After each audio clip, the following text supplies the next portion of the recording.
अस्सलामुअलैकुम नाज़रीन, मैं मोहसिन इस्तकबाल करता हूँ आपका Mohsin Zaheer computers YouTube channel में।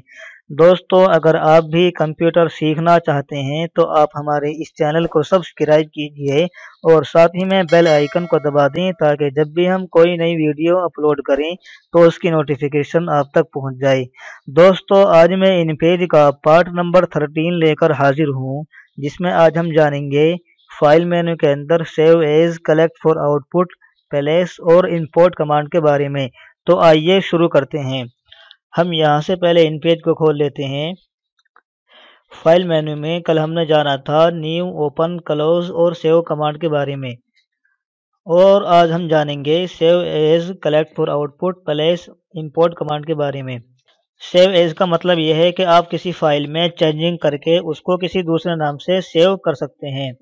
चलिए हम इसको करके देख लेते हैं। हम एक ऐसी फाइल खोल लेते हैं जिसमें हमने काम किया हुआ है। चलिए हम ओपन पर जाकर एक फ़ाइल खोल लेते हैं इस जगह से, और ये वाली फ़ाइल ले लेते हैं। दोस्तों, हमने सादत हुसैन अमरोही के लिए कुछ इस तरह का काम किया हुआ है। अब दानिश भाई भी हमसे इसी तरह का काम करवाना चाहते हैं, क्योंकि वो भी शोबे तकमील अदब में पढ़ते हैं। अब इस सूरत में हमारे पास दो ऑप्शन हैं, या तो हम बिल्कुल इसी तरह का काम अदसरे नो करें, या फिर इसी फाइल में कुछ चेंजिंग करके इसको दूसरे नाम से सेव कर दें।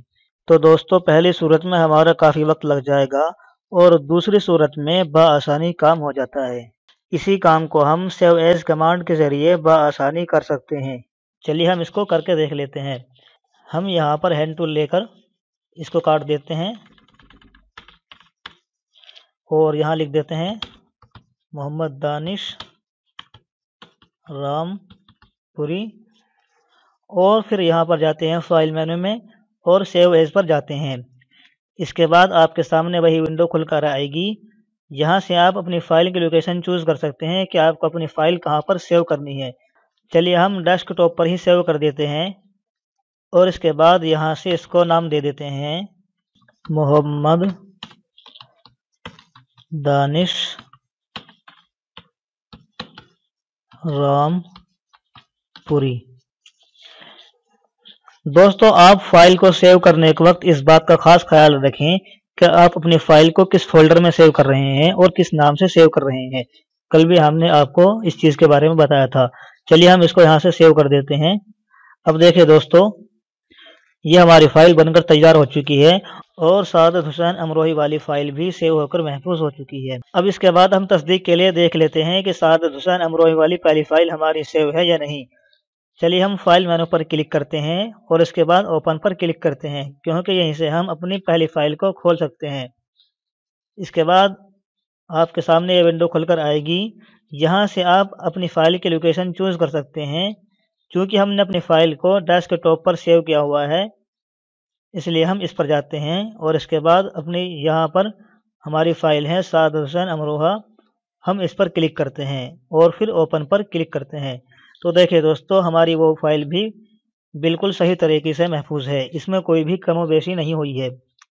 और हमारी ये वाली फ़ाइल दानिश रामपुरी साहब की फ़ाइल भी महफूज है। दोस्तों, सेव एज बहुत ही बेहतरीन कमांड है, आप इस पर मश्क कीजिए और समझिए। बार बार मश्क करके देखिए, तभी आपको सेव एज कमांड समझ में आएगा। चलिए हम अगला ऑप्शन देख लेते हैं। ये ऑप्शन है कलेक्ट फॉर आउटपुट। दोस्तों, कलेक्ट फॉर आउटपुट का भी यही काम है, लेकिन सेव एज में और कलेक्ट फॉर आउटपुट में एक फ़र्क है। सेव एज के ज़रिए आपकी पहली फ़ाइल बंद हो जाती है और दूसरी फ़ाइल सेव होकर खुल जाती है, लेकिन कलेक्ट फॉर आउटपुट में ऐसा नहीं है, बल्कि इस सूरत में आपकी पहली फ़ाइल खुली रहती है और दूसरी फ़ाइल सेव होकर बंद हो जाती है।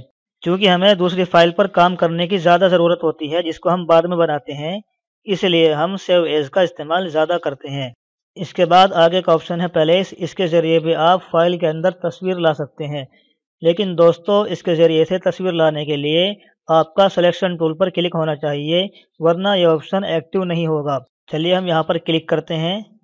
इसके बाद आपके सामने यह विंडो खुलकर आएगी। यहाँ से आप अपनी तस्वीर की लोकेशन चूज़ कर सकते हैं कि कहाँ पर आपकी तस्वीर रखी हुई है। क्योंकि हमारी तस्वीर डेस्कटॉप पर रखी हुई है और पहले से भी यही सेलेक्ट है।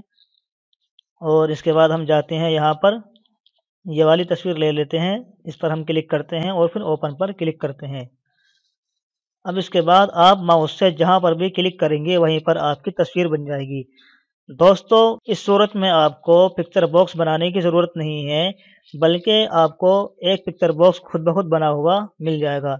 जैसे मैं यहाँ पर क्लिक करता हूँ, तो हमारी तस्वीर खुद ब खुद एक पिक्चर बॉक्स के अंदर आ चुकी है।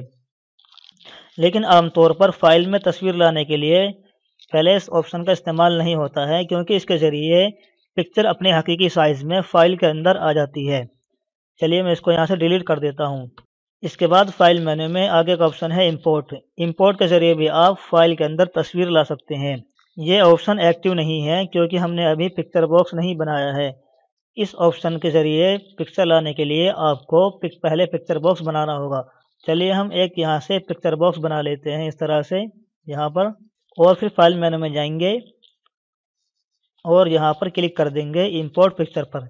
इसका मतलब है कि पिक्चर को लाएं। हम इस पर क्लिक करते हैं। इसके बाद आपके सामने वही विंडो खुलकर आ जाती है। हम यहाँ से तस्वीर ले लेते हैं यही, और फिर ओपन पर क्लिक करते हैं। इससे दोस्तों आपकी तस्वीर इस तरह से आ जाती है। दोस्तों, पिक्चर बॉक्स में पिक्चर लाने के 3 तरीके होते हैं।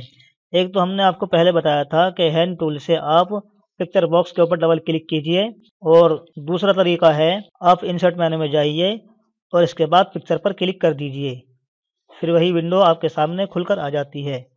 और इसके अलावा अभी आपने जाना है इंपोर्ट पिक्चर के बारे में। इसके ज़रिए भी आप फाइल के अंदर तस्वीर ला सकते हैं। तो दोस्तों, आज के लिए इतना ही। खुदा हाफिज़।